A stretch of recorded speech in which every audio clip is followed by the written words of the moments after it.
नमस्कार दोस्तों, हमारी आज की कहानी है जोरदार सबक। मम्मी, दादी को थोड़ा खाना दे दो। दादी ने कई दिनों से कुछ नहीं खाया है। बहू ने डॉली को डांटते हुए कहा, चुप कर दादी की चमची, चुपचाप यहाँ से चली जा।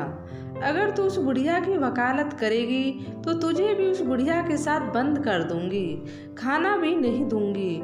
उस बुढ़िया के लिए मैंने कुछ नहीं बनाया है।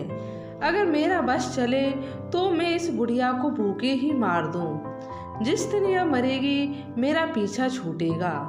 पता नहीं कब तक उसको और झेलना पड़ेगा। और हाँ, मेरी एक बात सुन, अगर तूने इस बुढ़िया के कमरे का दरवाज़ा खोला तो मैं तेरी खूब पिटाई लगाऊंगी। बहू ने रसोई में खाना पकाया और अपनी 8 साल की बेटी डॉली को आवाज़ लगाई। माँ की आवाज़ सुनकर डॉली रसोई में गई और माँ से बोली, माँ, आपने मुझे बुलाया है क्या? बहू बोली, हाँ, मैंने तुझे बुलाया। यह रोटी का डब्बा पकड़ और कमरे में ले चल। मैं सब्जी लेकर आती हूँ, तुझे और सोनू को खाना खिला देती हूँ। ठीक है मम्मी, कहकर डॉली रोटी का डब्बा लेकर अंदर कमरे में चली गई। पायल सब्जी का बर्तन लेकर कमरे में चली जाती है और अपने दोनों बच्चों को खाना खिलाकर खुद भी प्लेट में खाना निकालकर खाने लगती है। खाना खाकर पायल बची हुई सब्जी का डब्बा वापस रसोई में रख देती है। रोटी के डब्बे में एक रोटी बच जाती है और उस रोटी को डब्बे में रखकर रसोई में एक छोटा सा तारा लगा देती है। दोपहर के 2 बज रहे थे। पायल अपने दोनों बच्चों को लेकर सोने के लिए कमरे में चली जाती है। थोड़ी देर में पायल सो जाती है, परंतु डॉली को नींद नहीं आती है। वो अपनी माँ के सोने का इंतजार करती है। डॉली धीरे से उठती है और दरवाज़ा खोलकर कमरे से बाहर निकल जाती है। वो सीधे अपनी दादी के कमरे के पास जाती है और खिड़की के अंदर झांकने लगती है। अपनी दादी को धीरे से आवाज़ लगाती है जिससे उसकी मम्मी आवाज़ सुनकर जाग ना जाए। उसकी आवाज़ सुनकर दादी तुरंत खिड़की के पास आ जाती है। 8 साल की डॉली अपनी दादी से कहती है, दादी, मैंने मम्मी से कहा था कि मम्मी दादी को रोटी दे दो, लेकिन उन्होंने मना कर दिया। दादी, आपको बहुत भूख लगी होगी ना? आपने कल से कुछ भी नहीं खाया है। दादी कहती है, हाँ बेटा, भूख तो बहुत तेज लगी है, जा मेरे लिए कैसे भी करके एक रोटी ले आ। डॉली कहती है, दादी, एक रोटी बची है, लेकिन वो भी रसोई में रखी है, लेकिन रसोई के दरवाजे पर मम्मी ने ताला लगा दिया है। मैं रोटी कैसे लेकर आऊँ? डॉली अपनी दादी के लिए बहुत परेशान हो रही होती है कि मेरी दादी को 2 दिन से भूखी है, उन्हें कुछ तरह से रोटी दे दें जिससे दादी की भूख शांत हो जाए। डॉली को परेशान देखकर दादी कहती है, बेटा, तू परेशान मत हो, भगवान ने कहीं ना कहीं मेरा भी इंतजाम कर रखा होगा। तू अपने कमरे में चली जा। अगर तेरी मम्मी ने तुझे यहाँ देख लिया तो तेरी पिटाई कर देगी। डॉली उदास मन से अपने कमरे में चली गई और चुपके से अपनी माँ के पास जाकर सोने का नाटक करने लगी। डॉली की दादी का नाम शकुंतला जी है।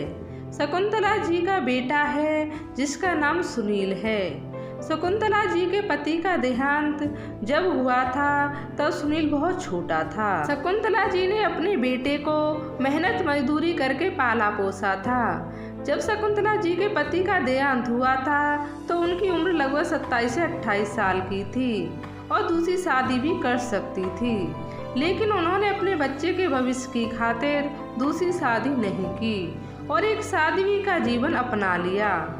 उन्होंने सुनील को खूब पढ़ाया लिखाया। सुनील ने भी अपनी माँ के भरपूर सहयोग से सफलताओं की सीढ़ी चढ़ता गया। उसने भी कभी माँ को मायूस नहीं किया, क्योंकि उसने माँ की बेबसी और लाचारी अपनी आंखों से देखी थी।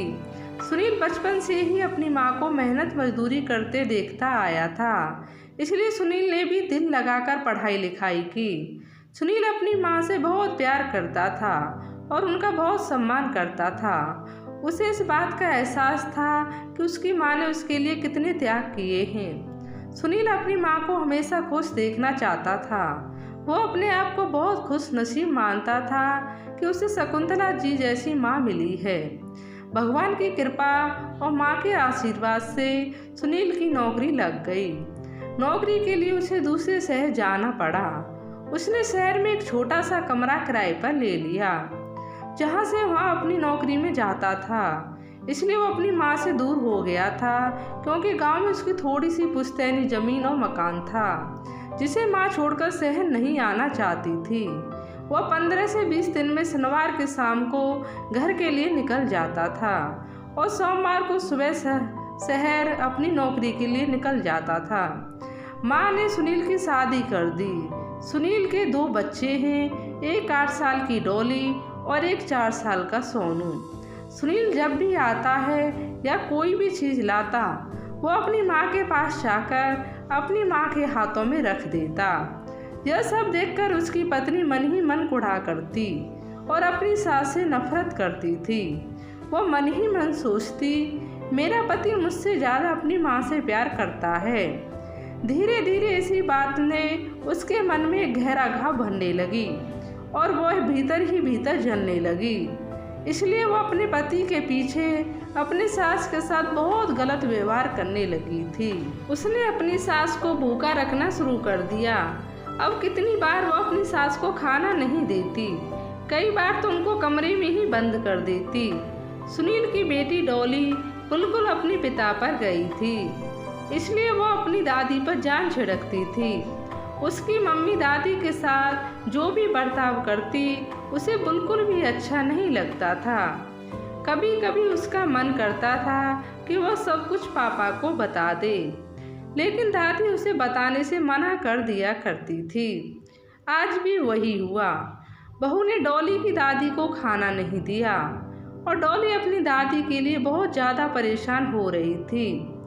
उधर सुनील अपनी पत्नी के इस व्यवहार से अनजान था। उसे पता ही नहीं था कि उसकी पत्नी उसकी माँ के साथ किस तरह का व्यवहार करती है। आज ऑफिस में हाफ डे था। ऑफिस से आने के बाद पता नहीं क्यों आज उसकी माँ अपने घर जाने का मन कर रहा था।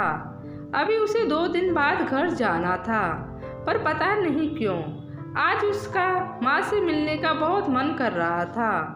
उसने जल्दी से तैयारी कर ली और 2 दिन के लिए वो घर के लिए निकल पड़ा। सुनील आज खुशी खुशी घर आ रहा था कि आज तो सबको अचानक घर पर पहुंचकर सरप्राइज दे दूंगा, तो सब कितने खुश हो जाएंगे। बच्चे खुशी से झूम उठेंगे।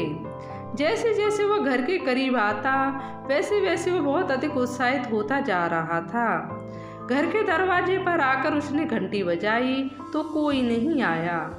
उसने कई बार घंटी बजाई, लेकिन फिर भी कोई नहीं आया। उसने जोर जोर से दरवाज़ा खटखटाना शुरू किया। तब जाकर उसकी पत्नी आई और दरवाज़ा खोला। सुनील को अचानक से देखकर वो बहुत चक्की रह गई। उसे अंदाज़ा भी नहीं था कि उसका पति अचानक से घर आ जाएगा और सीधा अंदर आते हुए कहता है, कहाँ चली गई थी? कितनी देर से दरवाज़ा पीट रहा हूँ। आसमान निकल गया था या धरती खा गई थी, किसी ने भी नहीं सुना। वो मैं रसोई में बर्तन धो रही थी तो पानी की आवाज़ से कुछ भी सुनाई नहीं दिया। सुनील ने पूछा कि माँ कहीं दिखाई नहीं दे रही। वह इधर उधर देखता हुआ माँ के कमरे की ओर गया। उसने देखा माँ के दरवाजे पर बाहर से कुंडी लगी है। उसने अपनी पत्नी से पूछा, माँ कहीं गई हैं क्या? इतने में उसकी बेटी डॉली दौड़ी आई और वो बोली, पापा दादी अंदर हैं। तब सुनील अपनी पत्नी से पूछा, माँ के दरवाजे पर बाहर से कुंडी किसने लगाई? उसकी पत्नी बोली, बच्चों ने खेल खेल में लगा दी होगी। सुनील ने कहा, बच्चों ने बाहर से कुंडी लगा दी और तुम देख भी नहीं सकती थी। सुनील ने दरवाज़ा खोला तो देखा माँ फर्श पर बेसुध पड़ी है। उसने माँ को उठाया और उन्हें चारपाई में लिटाया। अपनी पत्नी से कहा, दौड़कर पानी ले आओ। वह दौड़कर पानी लाई। सुनील ने पानी की कुछ बूंदें अपनी माँ के मुंह पर छिड़क दी और अपने हाथों से थोड़ा सा पानी पिलाया तो माँ ने आँख खोल दी। वो अपनी बेटी को सामने देखकर बच्चों की तरह रो पड़ी। सुनील ने पूछा कि माँ फर्श पर क्यों लेटी थी। इससे पहले वो जवाब दे पाती वो फिर से बेहोश हो गई। सुनील अपनी गोद में अपनी माँ को उठाकर सीधा बाहर दौड़ा और वहाँ से उन्हें गाड़ी में बिठाकर अस्पताल ले गया। डॉक्टर ने सुनील की माँ को देखा और उन्हें ग्लूकोज चढ़ाया। सुनील की माँ धीरे धीरे होश में आने लगी। डॉक्टर ने सुनील को डांटते स्वर में कहा, आप अपनी माता जी का खाने पीने का ख्याल नहीं रखते हैं क्या? इस उम्र में खाने की कमी से शरीर से बहुत ज़्यादा कमजोरी हो जाती है।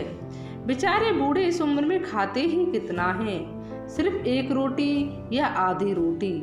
आजकल के बच्चे तो उन्हें यह भी नहीं खिला पाते हैं। सुनील ने अपना सर शर्म से नीचे झुका लिया और डॉक्टर की बात सुनता रहा। उसने डॉक्टर से कहा, सर आज से मैं अपनी माँ का बहुत ख्याल रखूँगा। डॉक्टर ने कुछ दवाइयों के साथ शकुंतला जी को अस्पताल से डिस्चार्ज कर दिया और चेतावनी दी, इनके खाने पीने का ख्याल भली भांति रखिएगा, अन्यथा भविष्य में उनकी हालत और गंभीर हो सकती है। दवाइयों से तो यह अभी ठीक हो जाएंगी, लेकिन उन्हें आपके प्यार और देखभाल की ज़रूरत है। सुनील माँ को घर लेकर आया। उसने अपने ऑफिस से 15 दिन की छुट्टी ले ली। उसने लगातार 15 दिन तक अपनी माँ की सेवा की। अपने पापा को दादी की सेवा करते देख एक दिन नन्ही डॉली ने सारा वाक्य अपने पिता को कह सुनाया। पापा, दादी की तबीयत मम्मी की वजह से खराब हुई है। मम्मी दादी को खाना नहीं देती थी, उन्हें कमरे में बंद कर देती थी, इसलिए दादी की तबीयत खराब हो गई। यह सुनते ही सुनील को बहुत गुस्सा आया और उसने सीधा रसोई में जाकर अपनी पत्नी का हाथ पकड़कर घर से बाहर निकाल दिया। उसकी पत्नी को कुछ समझ में नहीं आया। उसने सुनील से पूछा, आप मेरे साथ ऐसा व्यवहार क्यों कर रहे हैं? तो सुनील ने कहा, मैं तो तुम्हारे साथ कुछ भी नहीं कर रहा हूँ। जो तुमने मेरी माँ के साथ किया, क्या वो तुम्हारा अच्छा व्यवहार था? आज से तुम्हारे इस घर में और मेरी जिंदगी में कोई ज़रूरत नहीं है। बेटे की ऊंची आवाज़ सुनकर शकुंतला जी अपने कमरे से दौड़ी आईं। उन्होंने देखा बेटे ने बहू को बाहर निकालकर दरवाज़ा अंदर से लॉक कर दिया है। वो अपने बेटे से बोली, बेटा तू यह क्या कर रहा है? इतनी रात को बहू को घर से बाहर निकाल रहा है। तब सुनील बोला, माँ, उसकी हिम्मत कैसे हुई तुम्हारे साथ ऐसा व्यवहार करने की? अरे लोग तो जानवरों के साथ भी इस तरह का व्यवहार नहीं करते हैं, और उसने मेरी माँ के साथ ऐसा व्यवहार किया है। उसकी अब इस घर में और मुझे कोई ज़रूरत नहीं है। शकुंतला जी बोली, तुझे बहू की ज़रूरत हो या ना हो, इन दो मासूमों को तो उसकी ज़रूरत है। बेटा मैं तेरे आगे हाथ जोड़ती हूँ, तू दरवाज़ा खोल दे और बहू को अंदर आने दे। कल को कुछ ऊंच नीच हो गई तो हम दुनिया वालों के सामने क्या मुंह दिखाएंगे? बहू इतनी रात को कहाँ जाएगी? सुनील बोला, माँ कहीं भी जाए पर इस घर में नहीं आएगी। शकुंतला जी अपने बेटे के पैर पकड़ लिए। सुनील ने जल्दी से अपनी माँ के हाथ पकड़कर माफ़ी मांगता हुआ कहने लगा, माँ आप जैसा कहोगी मैं वैसा ही करूँगा, लेकिन यह पाप मुझे मत दो। तुम मेरे पैर मत छुओ। माँ तू मेरी भगवान हो, मेरी जननी हो, इसलिए भगवान भक्त के पैर नहीं छूते, भक्त भगवान के पैर छूते हैं। सुनील ने दरवाज़ा खोल दिया और शकुंतला जी अपनी बहू को घर के भीतर ले आईं। शकुंतला जी की बहू ने शकुंतला जी के पैर पकड़ लिए और बोली, माँ जी मुझे माफ़ कर दीजिए, आइंदा से मैं आपके साथ ऐसा व्यवहार कभी नहीं करूँगी। शकुंतला जी ने अपनी बहू को दिल से माफ़ कर दिया, क्योंकि वो जानती थी कि बिना बहू के उनके बेटे का परिवार नहीं चल सकता और बिना पत्नी के घर भूतों का डेरा हो जाता है। इसलिए उन्होंने उसकी सभी गलतियों को भुलाकर अपनी बहू को गले से लगा लिया। बहू को भी एहसास हो चुका था कि शकुंतला जी ने अपने समय में बहुत कष्ट झेले हैं, इसलिए वो अपने बेटे का प्यार पाने की अधिकारी हैं। सुनील जैसा बेटा भगवान सबको दे।